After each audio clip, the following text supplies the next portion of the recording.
Hey, this is Brian Kilby, and what did I pick up this week?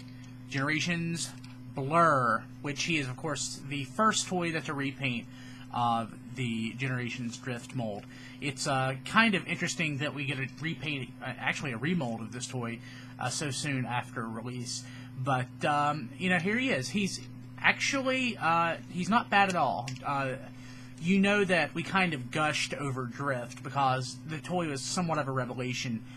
As a repaint, of course, he has a lot to live up to. Of course, the toy is blue, just like Blur. It transforms like Drift naturally. Basically, it's the Drift toy with a new head. That head being somewhat reminiscent of Blur.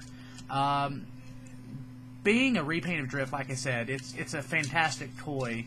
But the character, there's my cat, the character that's an homage, to, it really just, unfortunately, I hate to say it, he doesn't really fit the Drift mold. There's just something lacking. While the Transformers animated toy had very odd proportions, the Generations toy just seems to lack, I don't know, the feel of the frenetic feel of the character.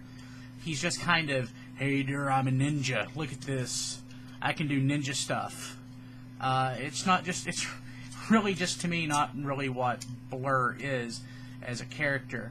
But, with that being said, if you can get past the fact that it's a shell former, and B, not really reminiscent of the character, it's pretty awesome. It's definitely worth picking up.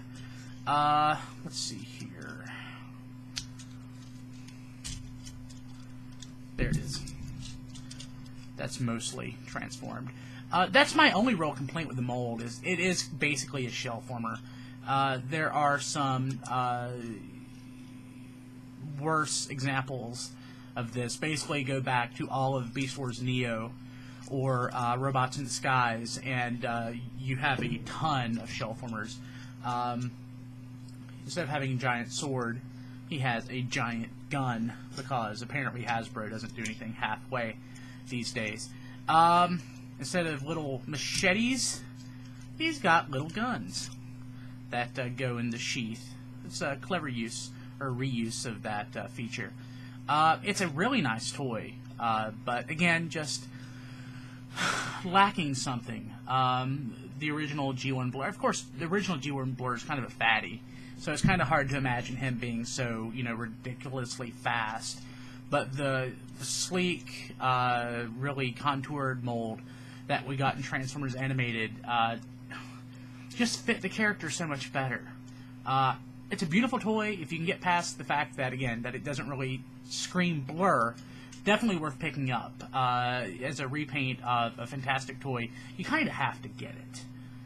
Really pretty. I really like it, and I definitely would recommend that all the fans of the Drift mold pick it up.